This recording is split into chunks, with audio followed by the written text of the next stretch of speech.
নমস্কার বন্ধুরা, সাগর রায় YouTube channel নতুন আরেকটি ভিডিওতে তোমাদের সবাইকে স্বাগত। কালকে যেটুন দেখা যাচ্ছিল কোনো রকম একটু, আর আজকে দেখো কুয়াশাটা এতটা পরিমাণে বেশি, আজকে কিছুই দেখা যাচ্ছে না। কালকের থেকে অনেক বেশি আজকে কুয়াশা, আর ঠান্ডাটাও কালকের থেকে অনেকটাই বেশি। আর আমরা কালকে যে লোকটার কাছ থেকে দুধ রেখেছিলাম, সেই লোকটা আজকে দুধ দিতে আসেনি। কেন আসেনি কি জানি। কালকে দুধটা হয়তো উনি একটু কম এনেছিল।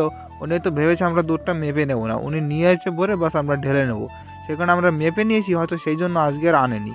আর এইখানে এই বোর্ডটা খারাপ হয়ে গেছে। আমি তো ভেবেছিলাম মনে হয় ফ্রিজটাই খারাপ হয়ে গেল, কিন্তু এই বোর্ডটা খারাপ হয়েছে।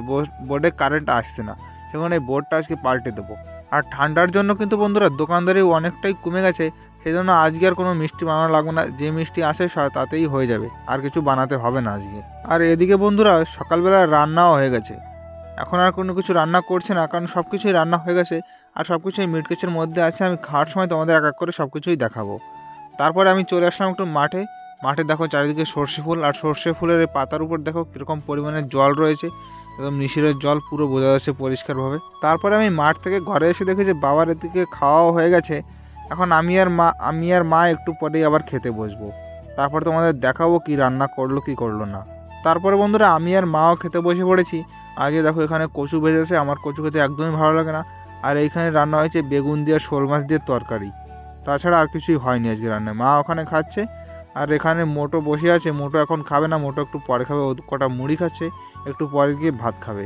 আর আমি কচু দিয়ে যে কটা ভাত মাখিয়েছিলাম সে কটা আমি খেতে পারিনি, কারণ আমার একটু গলা চুলকাচ্ছিল, সে কারণে ওইগুলো রেখে দিয়েছি। আর দেখো বাজার থেকে এই যে পুরোনো বোর্ডটা আমি এদিকে খুলে নিয়েছি, আর বাজার থেকে এই যে নতুন বোর্ডটা আমি কিনে নিয়ে এসেছি।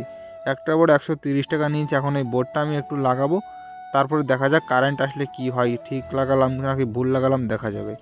আমার বোর্ড লাগানো এদিকে কমপ্লিট হয়ে গেছে। এখন আমি প্লাগটা গুঁজে দেখছিলাম যে ঠিকভাবে প্লাগটা ঢোকে কি ঢোকে না।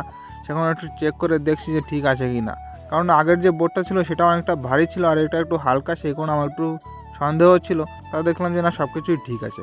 তারপরে আমি কোনোরকম একটু স্নান করে আসলাম, কারণ এতটাই ঠান্ডা, স্নান না করলে রাত্রেবেলা ঘুম হবে না।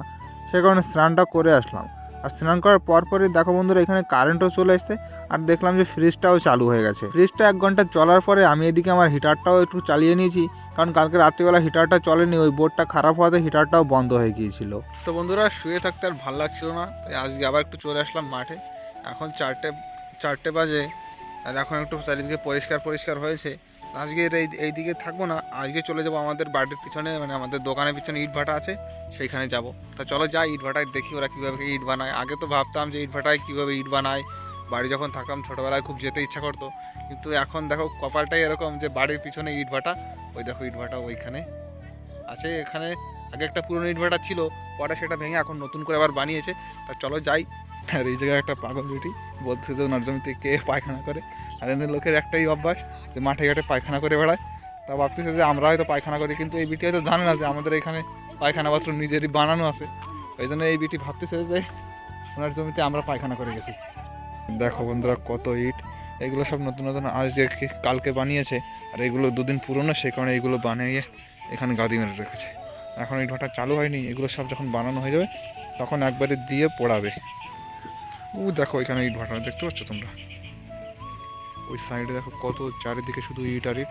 আর বৃষ্টির সময় এইখানেও জল হয়, এখানে একটু গর্তের মতো, সেখানে এইখানে ইট বানায় না। এই জায়গা দিয়ে আগের বার মাটি ভরা ছিল, কিন্তু এখন এরা সমান করে এখানে ইট বানিয়ে রাখছে। আর ওইখানে ওরা দেখতে পাচ্ছ, ওই দেখো ওদের ঘর, ওখানে ওরা রাত্রিবেলা খায় দায় ঘুমায়। এই এক ইটা पे क्या रुपए मिलता है? 1000 में मिलता है 600। 1000 में 600। দেখছো বন্ধুরা 1000 ইট মারলে 600 টাকা পাবে।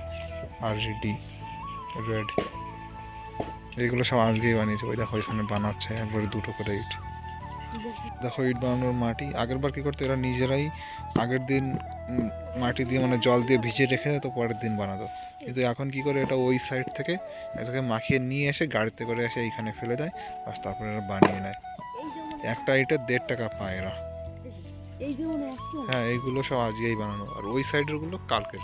দেখো বন্ধুরা এই যে সেই ইট ভাটা, এখানে কিছুদিন আগে ইট ছিল, সব ইটগুলো বের করে রেখে দিয়ে, ওই যে ক্রেনটা দেখতে পাচ্ছ তোমরা, ওই পাশ দিয়ে সব সাজানো আছে পুরনো ইটগুলো, যেগুলো কিছুদিন আগে বের করেছে। আর এই যে বাদ বাকি যে সব ইট বানাচ্ছে, এগুলো পরে পোড়াবে, যখন অনেকটা বেশি বানানো হয়ে যাবে তখন পোড়াবে। এখানে আগেরবার ধান লাগিয়েছিল, এই পাশটায় পুরো জমি ছিল কোনো, এখানে কেউ আগে ইট বানাতো না। তবে এবার এসে দেখলাম যে এখানে সব দিকেই এখন ইট বানাচ্ছে। আশেপাশে যত জমি আছে সব জমি এরা ভাড়া নিয়ে নিয়েছে, সেখানে ইট বানিয়ে সব রাখছে। তো বন্ধুরা আমাদের ইটভাটায় ঘোরা হয়ে গেছে, এখন চলে যাচ্ছি আমরা বাড়ির দিকে, কারণ বাবা দোকানে একাই রয়েছে আর আমরা অনেকটা সময় এসেছি ইটভাটার এখানে ঘুরতে, সে কারণে এখন চলে যাচ্ছি। আর এদিকে দেখো বন্ধুরা কি একটা অদ্ভুত জিনিস দেখা যাচ্ছে, এখন বাজে প্রায় 4:30 আর এখন সূর্য উঠেছে। তাছাড়া কিন্তু দিনের বেলা একটু সূর্য দেখা যায়নি, এখন সন্ধ্যা হতে চললো আর তখনই সূর্যটা একটু দেখা যাচ্ছে, তাও চাঁদের মতো হালকা কোনো রকম। তো বন্ধুরা এই দেখো আমাদের সেই সিম গাছটা, এই সিম গাছটা ওই পাইপের মাথায় বেঁধেছিল, তা পাইপটা ব্যাক হয়ে যাচ্ছিলো, সে কারণে আমি ঘরের মধ্যে গিয়ে সিম গাছটা ফেলে দিয়েছি। আর মোটর দেখো এখানে সিম দেখে পুরো অবাক হয়ে গেছে, পুরো পাগলের মতো দেখো কীরকমভাবে দেখাচ্ছে। এখানে খুব বড় বড় সিম দেখো, ওই যে দেখতেই পাচ্ছ তোমরা।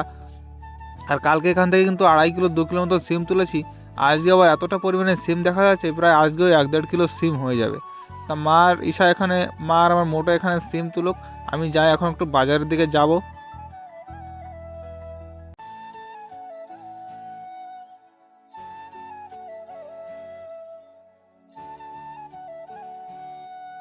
তো বন্ধুরা বাজার থেকে আসার সময় আমি দেখলাম যে অনেক দিন তো বাদাম খাওয়া হয় না, তাই আজকে কিছু বাদামও নিয়ে এসেছি, বেশি আনিনি, কোনো রকম একটু এনেছি, 150 গ্রামের মতো বাদাম এনেছি, যে আমি মোটো সবাই একসঙ্গে খাবো যাতে আর ফেলানো না যায়, সেখানে অল্পই এনেছি। আর এদিকে দেখো কালো সুতো নিয়ে এসেছি, আর এখানে আছে লঙ্কা, আর আজকে একটা লেবুও নিয়েছি, লেবু লঙ্কার মালা বানিয়ে একটা দোকানের সামনে ঝুলিয়ে দেবো।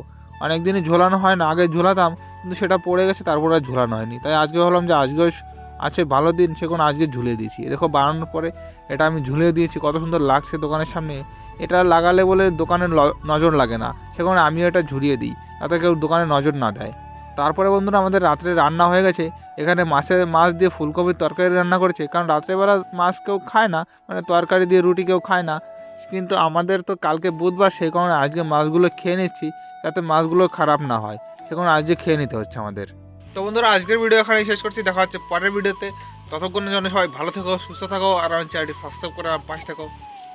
বাই।